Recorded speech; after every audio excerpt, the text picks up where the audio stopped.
I was gonna say. We didn't get paid last year. Day, call this number back. I need $25 for this walk around sit down chair. Productions.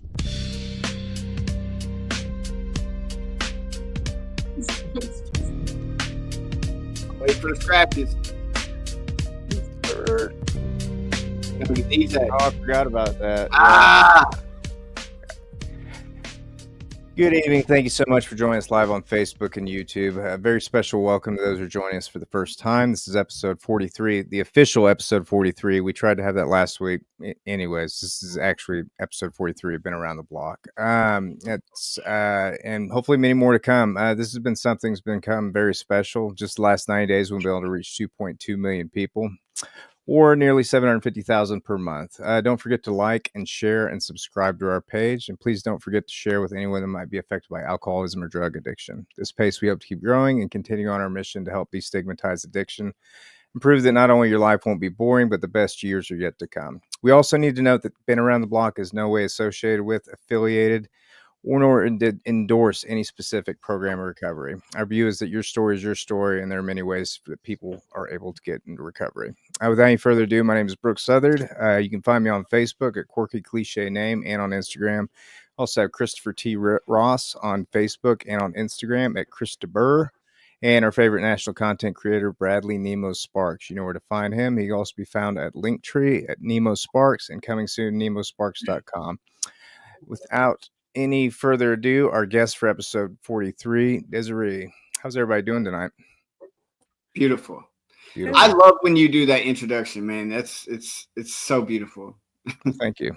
I'm getting it more refined as we go. I think it will probably be modified some more, so it'll be good. But yeah, I guess I'm so exhausted, dude. The last couple nights I've been up since till 2 a.m. This rock and roll lifestyle.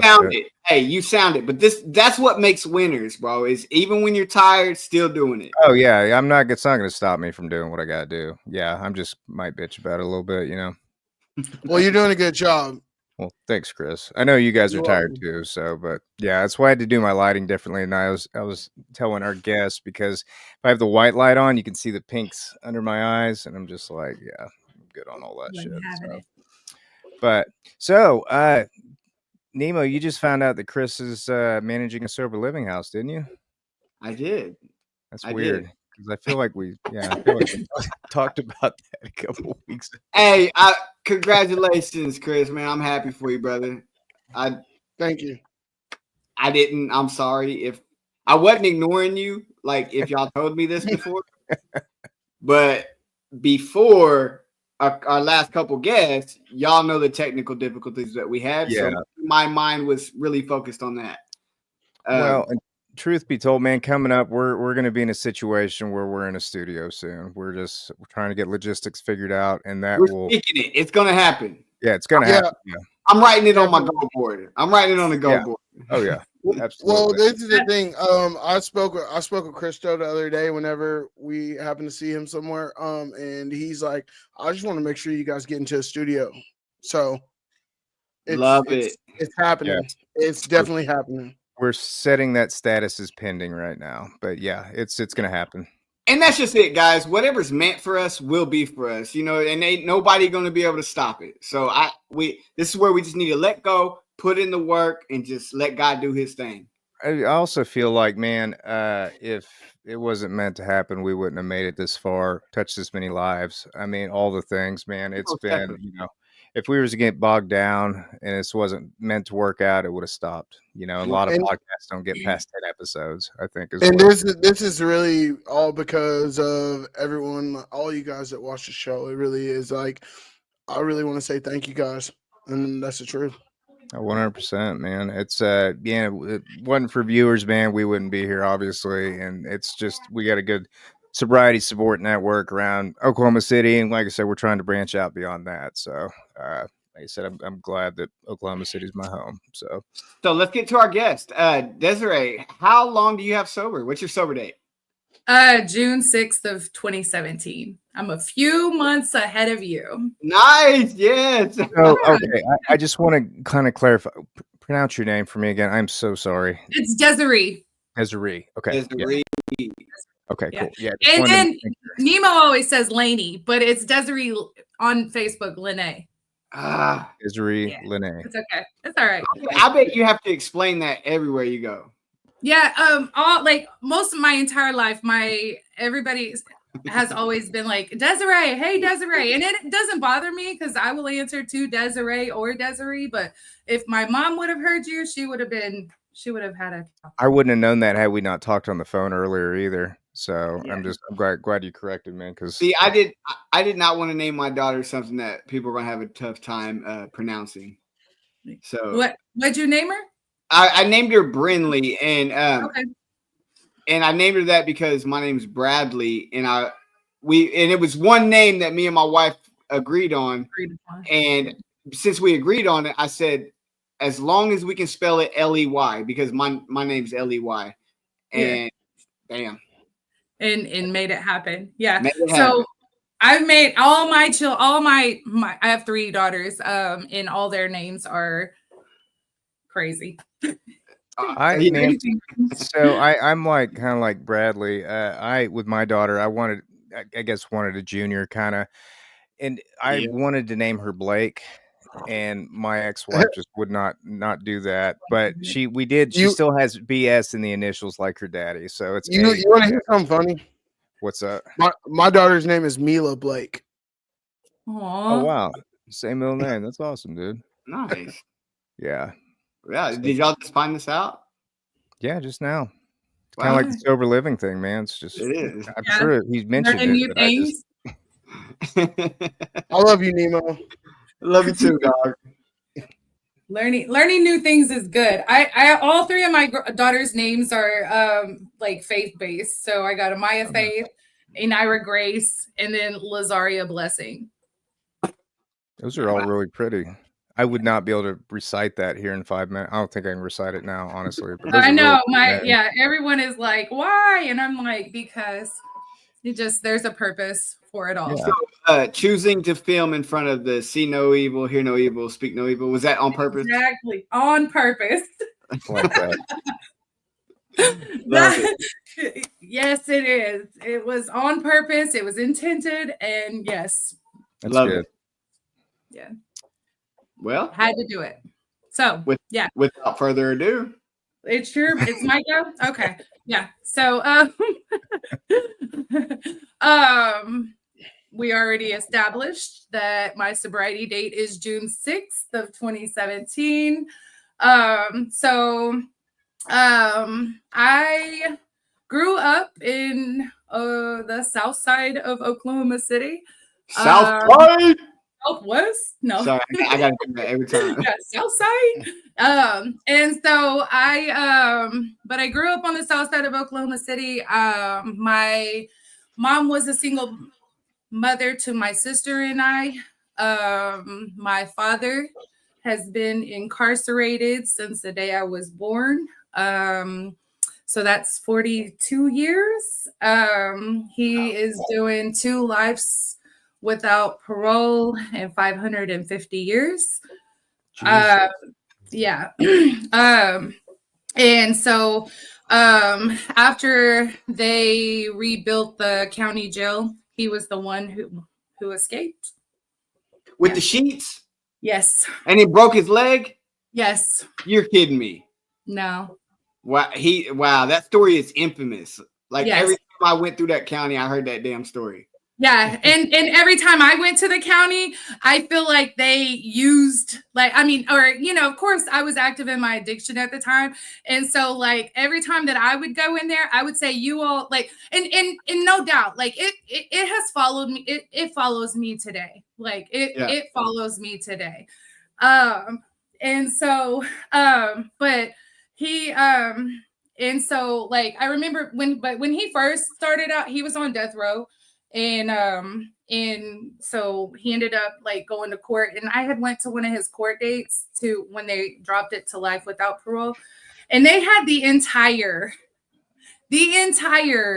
courthouse surrounded, and like my family and I were there, and I had asked to go, and I was probably 11 years old. I had asked to go to the restroom, maybe younger than that.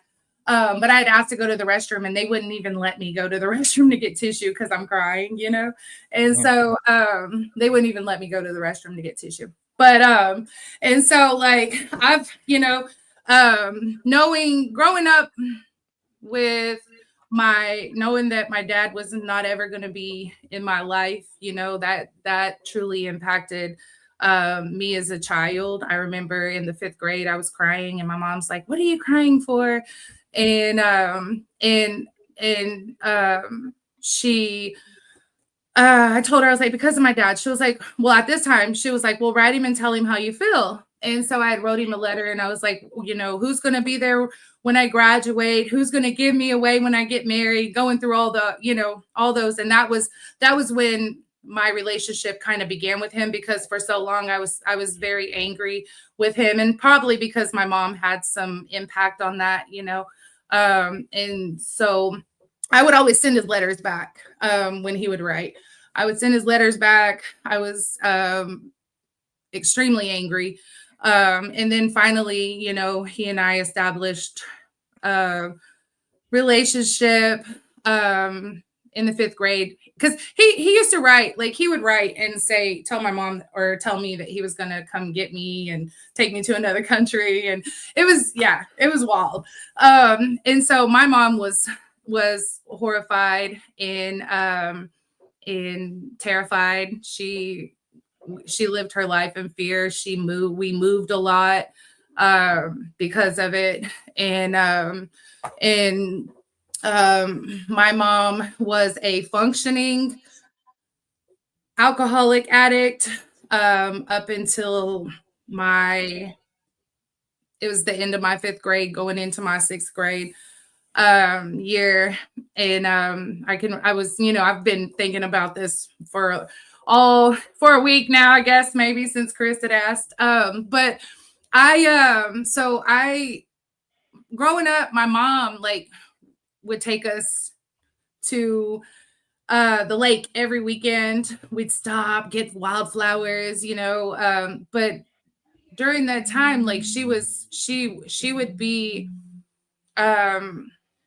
drinking alcohol, you know, or doing whatever, but she was functional. She worked, and then, you know, we never really worried about anything up until she got into the 5th grade. She had got some information about one of her boyfriends that had sexually molested me, and DHS was involved, and so it was a big old, you know, horror story. And so kind of from there, she went further into her addiction, and so that just kind of like led me to I can remember one time her asking my sister and I if we wanted to live under the Agnew Bridge. And that was before the Agnew Bridge was, you know, modified. So this had to have been back in the early 90s. What's that? I remember. I'm not. So yeah, so the Agnew Bridge is like, are you familiar with Cattleman's? Yes. Okay, so Cattleman's is on Agnew. Agnew Bridge. I thought you were saying. Okay, I'm following you. So under the Agnew Bridge, under in that area. So we eventually, you know, my mom lost her house that she had been buying. So we were living with different family members. Just it was wild. So my 8th grade year, I ended up going to 4 different schools. And my mom at this time was like really hard into her addiction. And I went to 4 different schools.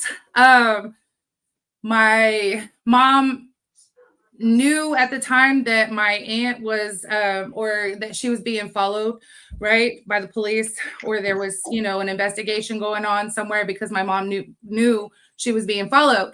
And so she would like make these comments. I remember like turning corners, breaker 19, turning left, and I'd be like, man. And so we would turn, we'd go left, you know, or whatever. And then she even pulled over and called the cops one day and was like, why are y'all following me? And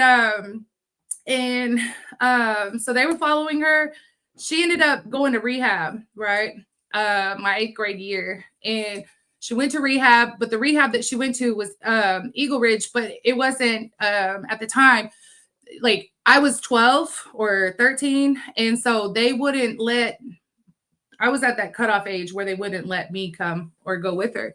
So I ended up staying with my aunt, the one who my mom wasn't sure why the police were following her, but then we figured out when the what was his name? Steve Bonney.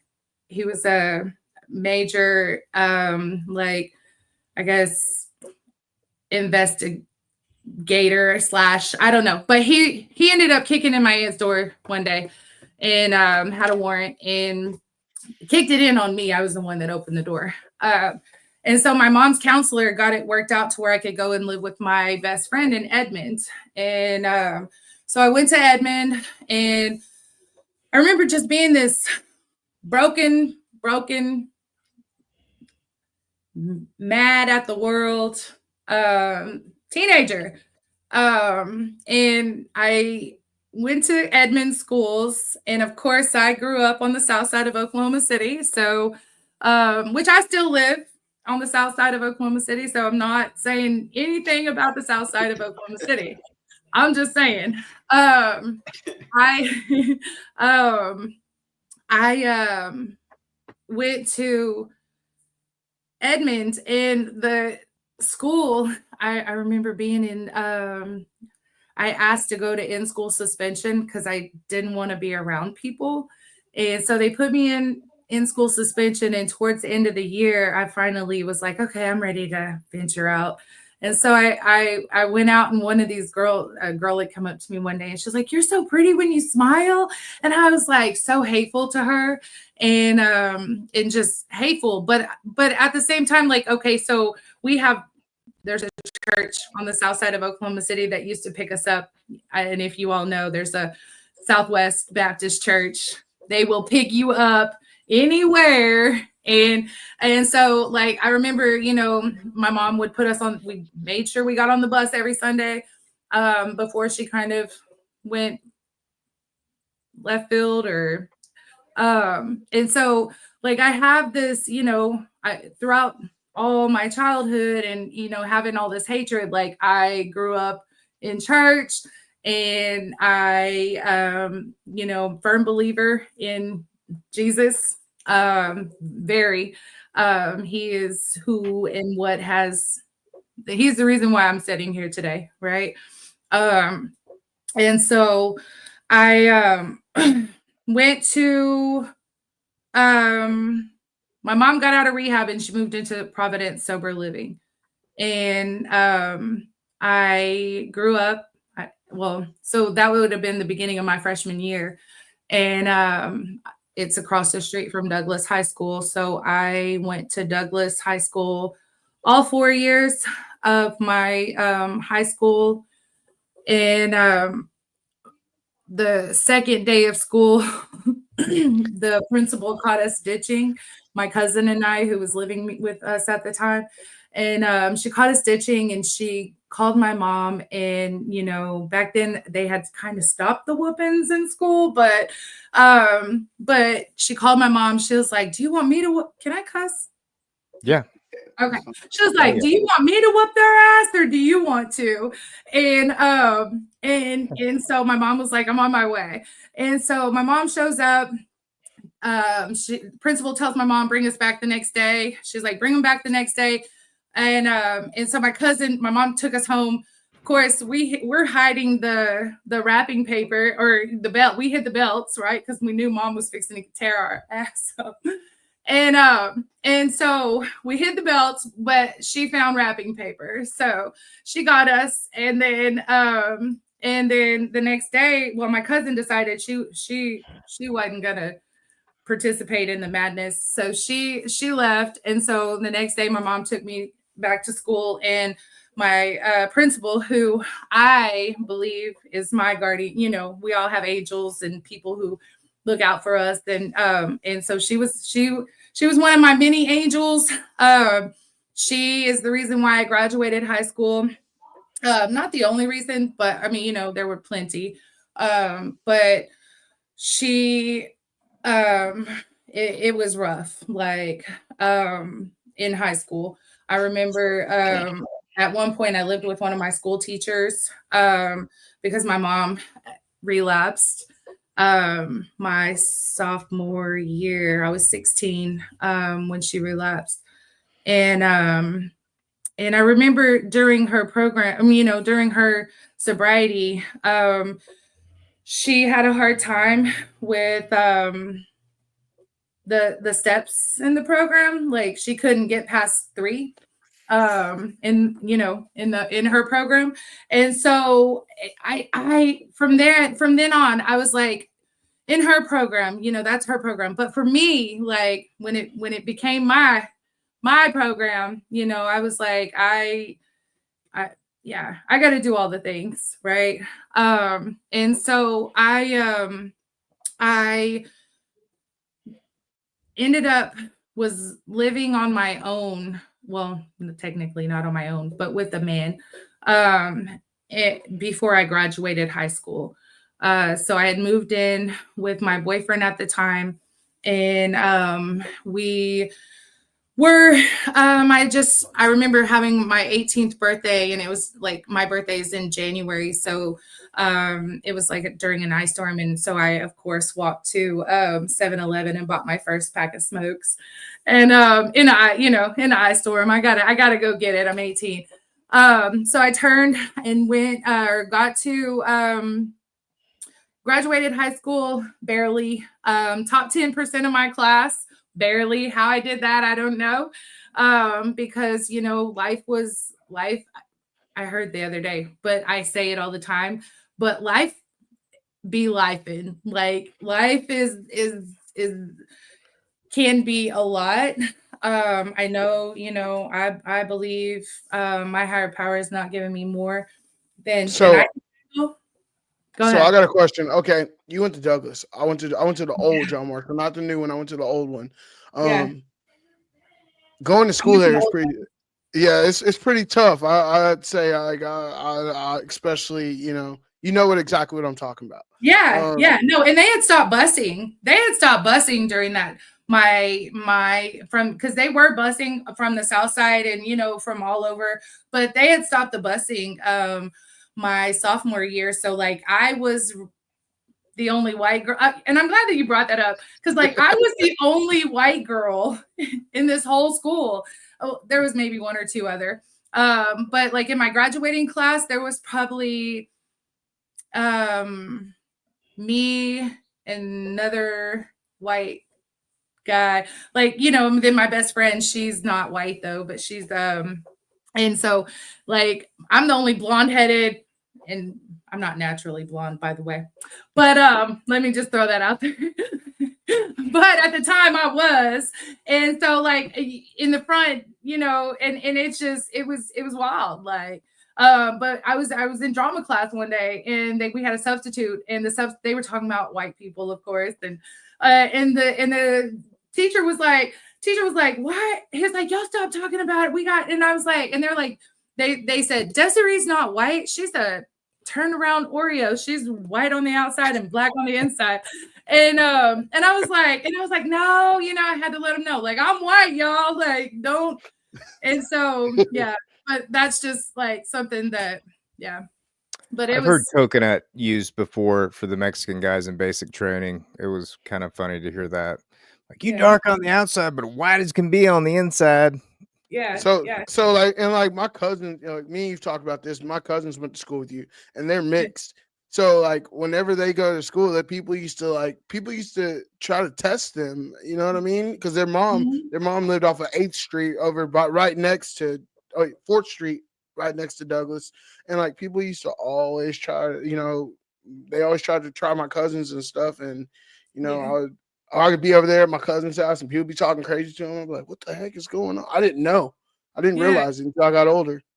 Yeah, with the principal putting me in office aid every day, technically, like to be an office aid, like you have to be a sophomore or a senior, right? But I was a freshman, so she put me in office aid an hour a day, and then I went from the office aid to like that was every year. Like, and then I ended up being in the yearbook class, and so journalism class, and so I did the yearbook. So like I took all the pictures for the yearbook, and so everybody knew me, and like I really didn't have, like, I really wasn't bullied, right? Because I was white. There may have been a few haters, because I think that anywhere we go, we're gonna have some haters. And so, but at the time, my biggest hater was a Mexican female. Like, I didn't really have any haters. I did at Jackson though, at Jackson Middle School. Oh yeah, I had some haters there. But like at Douglas, it wasn't that bad. I think Jackson's in my neighborhood. I think it's like right down the street from here. Yeah, Jackson is. Yeah, Jackson's on 25th, Southwest 25th. Oh, wait, no. I'm thinking of the wrong Jefferson. school. You're on Jefferson. You're talking about Jefferson. Yeah. Hey, Jefferson. I know where you're at. No, I mean, I don't know physically where you're at, but I know my South side. So when did things start getting bad for you? Things got bad. So I got a full ride scholarship to OSU OKC, right? Or not OKC, OSU Stillwater. Okay. Hold on, y'all. So this is major part. So I got a full ride scholarship. I was in a program for children, or it was students in independent living, basically, called Skill. And so I was in this program, and there was this private donor who wanted to pay for someone to go to school, right?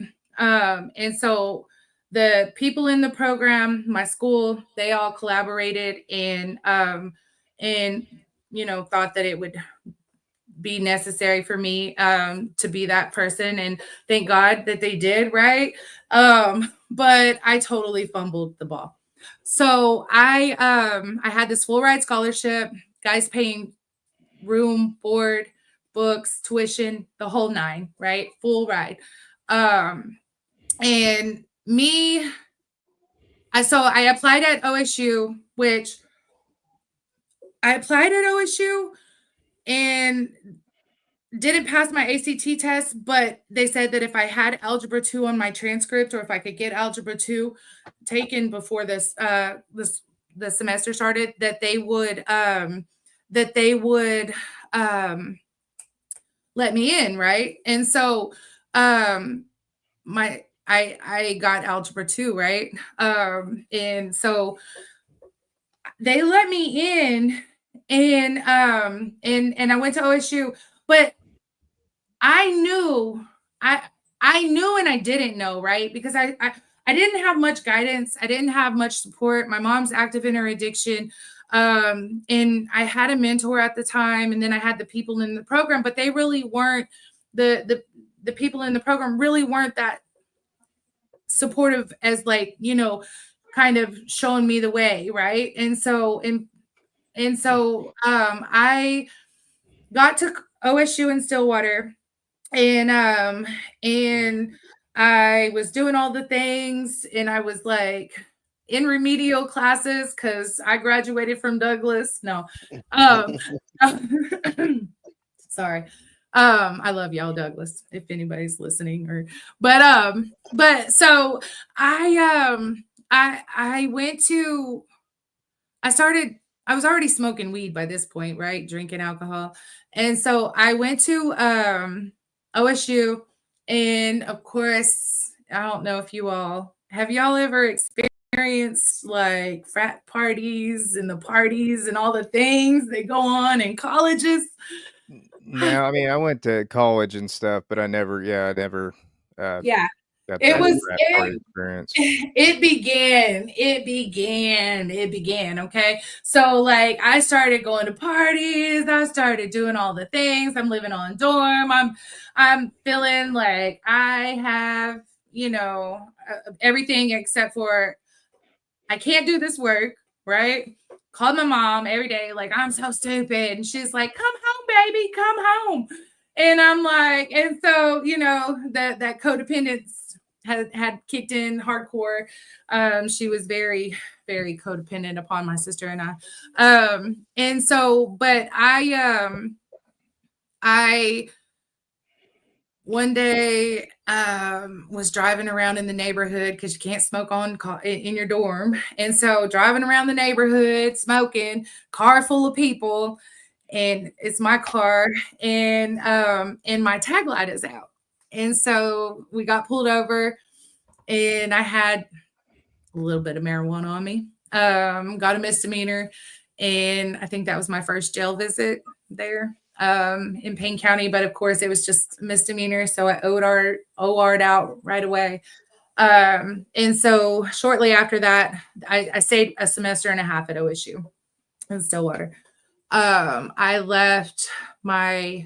withdrew my second semester. I didn't want to have a bunch of F's on my transcript, and it just wasn't working for me. I was driving back and forth every weekend, going home, and then of course, my mother was I say she was codependent upon us, but I think it went both ways, right? I was very dependent upon her. And so I went home, and that began the meth journey. I found meth and cocaine and all the other psychedelics and whatever else we could have fun with at the time. And so I got in a few more relationships at the time, and I remember I could remember driving in a car and being this person who was, pulling up to houses and selling crack coke. Okay. Selling crack to other families, to mothers and fathers, and doing all the things. And then just remember sitting in that car thinking, I was once this kid, that felt this way, or no telling how they felt, but I felt horrible for it. And, that just, then I would find myself poking bags in the bag and smoking, crack. Smoking crack, smoking whatever we could get our hands on. And then let's see, 2005, I met Oklahoma County Jail. Yeah. That was not it. And when I say I met Oklahoma County Jail, like that year, I met Oklahoma County Jail a lot. How many times do you think that you went to Oklahoma County that year? So I looked it up on OSCN because I swore it was like I got like 5 felonies, right? But or so. But I was like trying to look it up because I was like, you don't want to be telling no lies. But OSCN says 3 times, right? And at the time, like all the charges that I got then would now be misdemeanors, right? So they were felonies though back then in 2005. I mean, the first one was like a few pills, right? Some pills. Second one was like a quarter of marijuana and maybe some ice. And then that third one, they had raided my house, right? And so on the third one,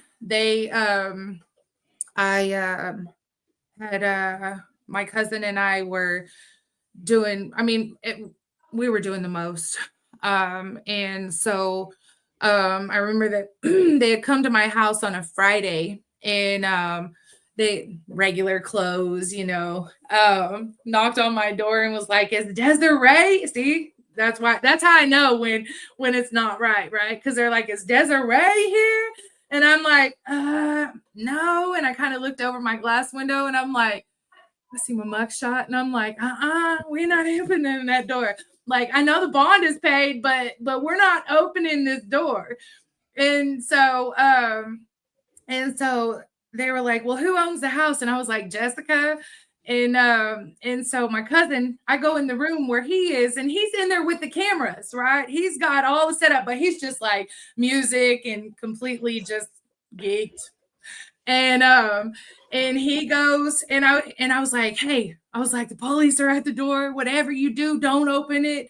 And he's like, and so he goes to the door, and they were like, and I'll never forget this day. They were like, he was like telling them Jessica owned the house or whatever. And so I'm standing around the corner, and I was like, and he's like, Jessica. And they were like, Jessica who? And he's like, and I was like, Jessica Simpson. Right. We were gone. We were so far gone, right? Out of our minds. And so we had ended up leaving the house that night, and we're gone all weekend because I was like, they're coming. They're going to, because he said, we're not opening the door unless you have a warrant. So they left. We left, and then we were gone all weekend. We ended up going back, sleeping for a couple of days. And then by the time that we got up on that Wednesday, that evening, we were leaving to go meet my sister, and I don't know if it like over the phone they heard keys, right? Because this guy had left his motorcycle keys, and had left his motorcycle keys, and they left their motorcycle keys, and so somewhere, I don't know if they thought they were coming and getting something big. Like, clearly, like at this point, I'm just selling whatever I can to get by to feed my addiction, right? We are not packing, we ain't got nothing big around here. And so we were leaving though to go meet my sister in a hotel. And it was me, my friend Desiree, and my cousin. And we come out, and they have the big old guns pulled, and it's broad daylight. Neighbors are everywhere. In nice day. I can't remember exactly. Maybe June or so. I don't know. But they told us to get on the ground, and then from there it was, I think I got out one more time after that. And then I remember being in county jail every time I went to the county jail, like, I also grew up in the Mulligan Flats. I don't know if anybody's familiar. Are you familiar with the Mulligan? Oh yeah. Okay, yeah. So I grew up in the Flats too, because that's where most of my family's from. And so living there, like, we'd live without water, electricity. We were living hobo-ish, right? And so I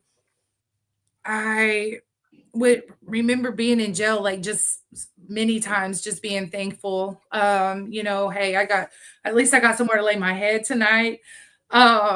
It may not be, I may not have the bed, like, of course it ain't, I don't wish it on anyone, but like, even though this bologna sandwich, like, I'm still eating, and so, and then just, being there and praying. So every time I went in there, just praying.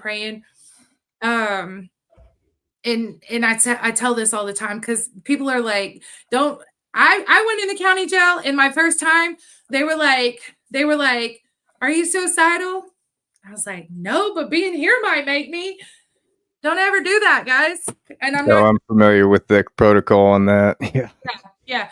Cause they took me straight up to the floor, put me in a room with two to three other women, just like, no, bare naked, butt naked, no clothes, so degrading, so inhumane. And so, like, it was just evil. And so that I didn't learn that lesson. But then I think, like, the second time they had taken me from Judge Hall's courtroom, I went, I I wigged out in his courtroom and they put me. I was like, "That's the reason why people can't get jobs." I was high, y'all, and I had all I and I was also like just so far gone that I was like And what year was this? this is 2005. Okay, how many of your daughters are born at this time? None. I None. had no kids. I had no kids. Yeah. Okay. No children at the time, right? And but I take that back. I had my nephew, my sister had give birth to my nephew in 2003. So he was 2, right? At the time. And so but he's a huge, he's 21 now. He's one of the reasons why I have so many years of sobriety, right? Because I have 8 years right now, but I did relapse. So I had 8 years, a total of 16, right? But I relapsed in 2014. And I'm sorry. Put that comment back up. what did it say? I went to jail one time for telling a Chinese person at the restaurant to hold the cat and serve me chickens. Oh, Pretty good. Yeah. hold that chicken's head. Oh God. And so, where was I? So I went to prison, right? My last little felony. They're like, we're done with you. They gave me a 6-year sentence with a year review, right? And so I went to prison in 2006. I got out in 2007, March 7th of 2007. It just passed, right? It's been 18 years, y'all.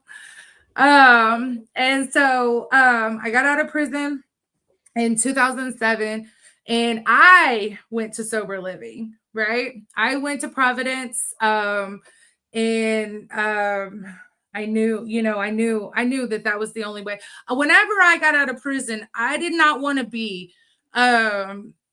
another statistic, right? Because that's what they tell you the whole time you're in there. That you're just going to be another statistic.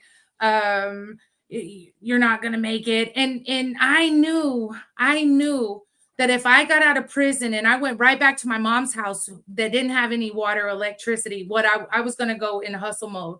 I was going to go and do what I knew to do to get by any means necessary, right?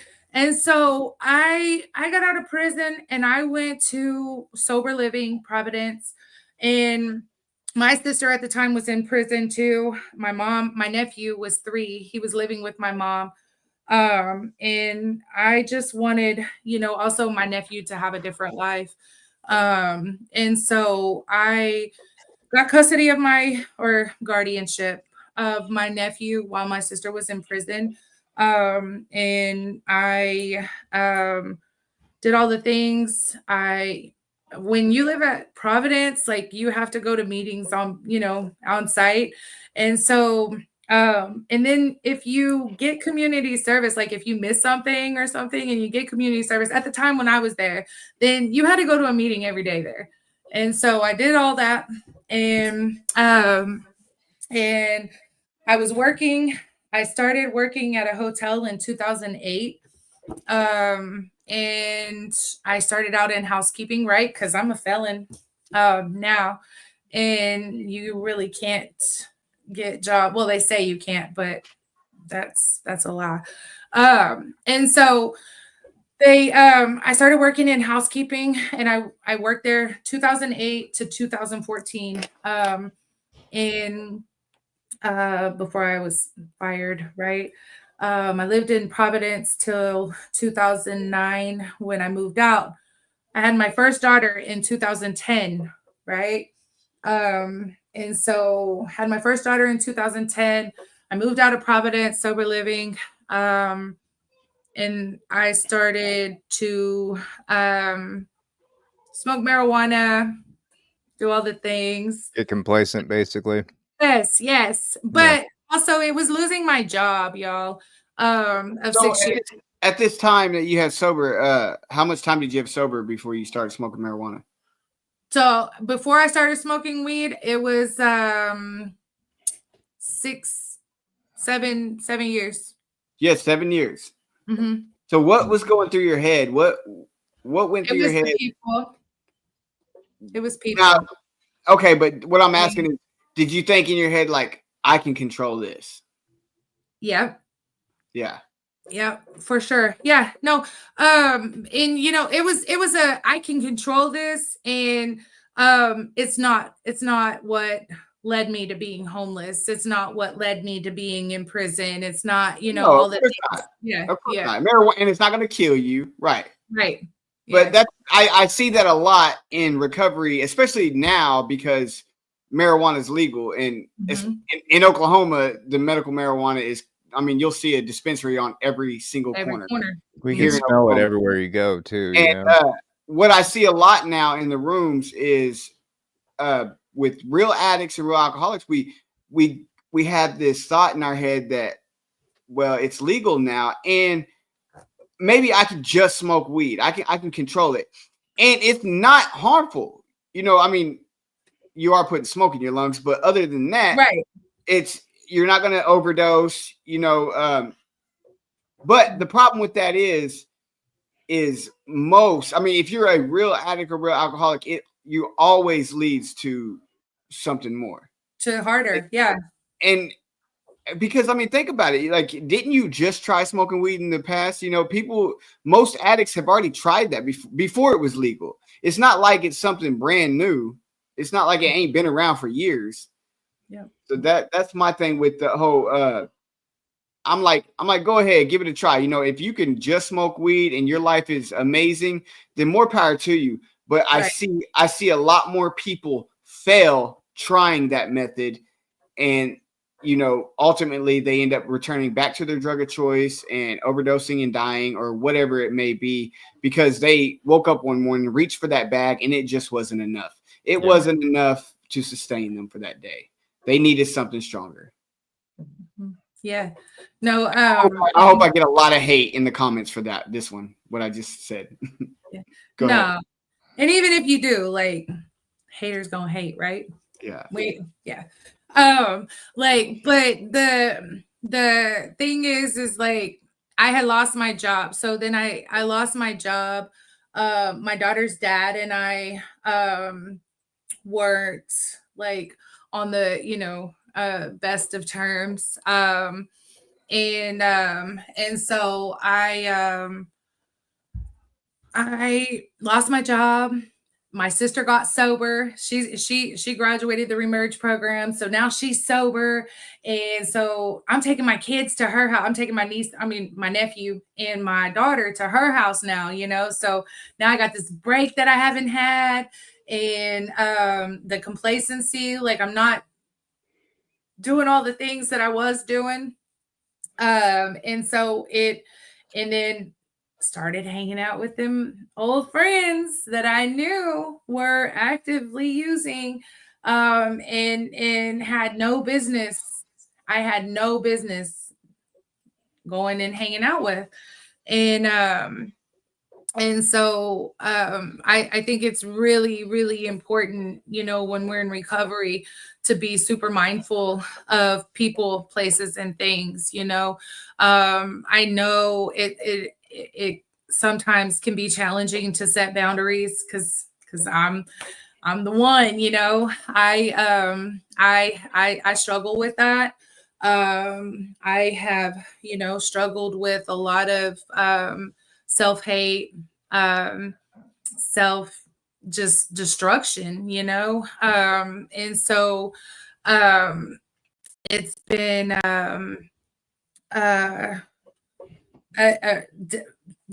for sure healing process for me this time around. That's what I was going to ask you. I know, because now we're running up on about 11 minutes. So what was the spiritual awakening for it? What was that moment that you said, okay, I'm gonna give this a real shot again? And because I mean, think about it. Like, let me tell you what happened. So I used methamphetamines my entire pregnancy with my middle child. And we both, I sat in a hospital room. We both tested positive for marijuana. I mean, for meth. And we, so I got in a program. This was she was born March 24th, 2017. And, sorry. She, was born March 24th, 2017. So my sobriety date, if you think about it, March 24th and June 6th, right? I still struggled some between March 24th and June 6th. And DHS was involved. DHS, I think I had one more positive UA, and my caseworker said, we're giving you 90 days or we're going to take your baby. And at the time she was in placement with my mom. My mom was sick. And so I went through all that, but my, and I was doing intensive outpatient treatment as a requirement of DHS. And when she told me I had 90 days, I, at that point, was sick. Like, I was tired of living the absolute, self-will run riot, the chaotic life that I had lived for so long. And so I got it together. And when I say, you all, my first few years of sobriety, I lived behind Tacoville on 29th. Okay. When they say people, places, and things, yes, it matters, but I was surrounded, right? In my first few years of sobriety. I couldn't walk out the door without seeing someone actively in there, active, but seeing them, when I think about what meth done to me this last time around, and how much it affected my brain, and how I am so grateful that I do not and have meth induced psychosis to live with for the rest of my life. Like, yeah, I struggle with my memory, but not so much so to where I am not, like, that I'm not able to function as a, what do they call us, function, I don't know, in society, basically. There's a name for it, but productive member of society, there it goes, whatever. But yeah, so that was my turning point. So I got a question. So do you want to explain to everybody what you do now and like how you get to help people? That's exactly what I was going to ask. Absolutely. So now I am I got my peer certificate 4 years ago, and I've been working at Red Rock for the last 4 years. I worked in the intensive outpatient office for 2 years, and the last 2 years I have worked in the court diversion treatment program, Dreams Mental Health Court. And so I get to help people every day, strive for recovery. And like Nemo said, whatever your recovery looks like it's your journey, right? I go in my work every day and have to tell myself, to not be judgmental, because we listen and we don't judge, right? But like to just help people wherever they are, right? So whatever your recovery looks like it's your recovery. But just do it. No matter, like, whatever you got to do, just do it. And I am so grateful. Like, I'm able to get up every day and take care of my kids, go to work, be that productive member of society, not be the 2% they say wouldn't make it, or be the 2% that they said would make it, however that goes, right? The 2% that wouldn't make it. Yeah. So, how old are your daughters today? So I have a 14-year-old. My daughter's turning 8 in a few days. And then I have my 6-year-old. Okay. And I have, but since then I've raised my nieces and nephews. Like I have 7 kids, y'all. Oh wow. Yeah. You do this all by yourself? Yes. That's impressive. Yes. Oh, yeah. And they are my every bit of motivation and reason for my Sure. staying sober. Yeah. Did she give her the question? Yeah, she got the question. Oh yeah. So yeah, success. What is Well, success? Or Yeah, I think Chris is about to put it up there. How do you define success? okay. So success is for me, right? On a personal note, is I've been thinking about this for like it's like basically like I don't think that it really has any financial right because but means to it, but like success for me is setting goals and reaching them. When I set the goal and I reach it, like hey, we've accomplished something, right? And then success for me has been me getting closer to God and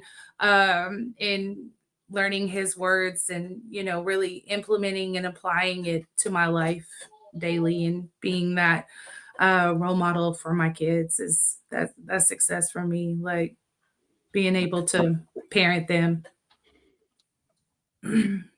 Chris? Success for me would be reaching one person. That's really what it is to me. Like I consider that success. As long as I'm able to help one person, that's success in my eyes. And doing your chore at the sober house. I don't got chores. What? No, when your house manager He Nemo, delegates, sir. He delegates chores. that part. He fills out the dry erase board for everybody else to do chores. But I do clean. I do help clean. I'm not one of those people that just don't do nothing. I help clean. I It do looks things. very clean behind you. I mean, look at I got laundry right here. I got that shelf is insane. Now you don't even want the one day. you don't even want to know what's on that shelf. Like, So, Yeah, or the other side of this laptop for that matter. Oh, hey, so yeah, I like how you said it's not financial to you. So then and other people would define success in the sense of monetary gain, but to me, success is doing God's will to the best of my ability every day. And I don't always do that perfectly, but one thing I've learned is progress. You will get much further in life with progress than trying to chase perfection. To be And perfect. so to me, it's as long as I'm progressing forward every day, then I'm okay. And I believe God's okay with that too. And also leaving something behind. I mean, because when we're gone from this world, what will people remember you for?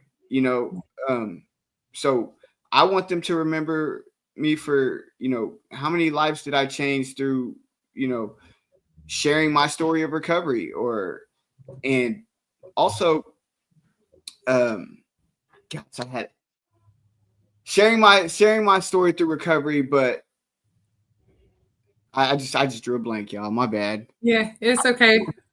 It happens. what about you, Brooke?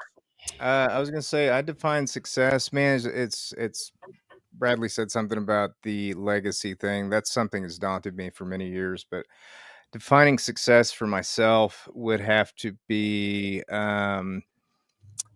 being okay with being in the here and now and being the actor being the actor in the role that God assigns me. Kind of like what Nemo said, man, it's hard to always adhere to that, but that's my goal. And that's how I define success, is being okay with being in the here and now and just being able to work with what's been presented in front of me. That's what I was going to say. Serving others. Yeah. That's most of the time when people are remembered, it's being that humble servant, Yeah. And a lot of us, all of us, especially in recovery, have ego. We have that ego problem. So it's hard to really kill that and be a servant rather than serve self. Yeah. I'm going to shout everyone out. Susie Fetterman, Kelsey Holman, Corey Colwell, Jeremy Bomar. Jeremy Bomar has a Facebook group called It's Your Recovery. You're spelled U-R. Y'all go check that out. James South, Teddy Lopez, Evan Bryant, Danny Santos, Chris Johnson, Day 32. Congratulations, Chris. That's my brother. That first month is the hardest, y'all. For me, the first year was the hardest, but that first month is crucial. Yeah. Valerie Oberly, she's always watching. Thank you, Valerie, for the love. Tanya Shields, Brittany Jefferson, shout out Brittany. Farrah Charlie, Barry Gibson, I think I might have already said him. Jordan Kalishaw, I think I got that right. Jordan Kalishaw. And he said marijuana leads him to his actual addiction. And Jordan, it leads most real addicts. Hence what I say in there, real addicts, real alcoholics that are wired like us to their drug of choice. Minso Sam, let's see, Susie Fetterman, I know I already said that. Drew Rays, what's up? Linda Del Pillar. And that is it, guys. Oh, we had a guy. Hold on, who is it? Yeah, this dude. Yeah, from Saudi. Yeah. Y'all, that's awesome. Yeah, it just goes to show, man, you never know whose story is going to touch you. Even if you tune in for a minute, maybe you heard something that helps, who knows. So, man, this has been episode 43, the official episode 43. Thank you guys for tuning in, man. And remember to like, follow, share, subscribe, all the good things. We're on Spotify, Apple Podcasts. Do it. We look forward to seeing you guys next week. And yeah, if you guys are struggling, man, we'd said you can reach out to the business suite. We're not as responsive to that. We try to be, but reach out to one of us. If you guys are struggling, want to talk about being a guest, whatever, just reach out to one of us in our messenger or DMs or whatever, and we will get back to you as soon as we can. So, all right. Thank you guys. Oh, we had one more melanated doll. What is that? Somebody shout out. Anyways. All right. So this has been talk about Chris. Oh, that's probably. All right. We'll see you guys next week. Bye. Hey, this Spring Dave called this number back. I need $25 for this walk around sit down chair. Productions. Yeah, I need to do that in there.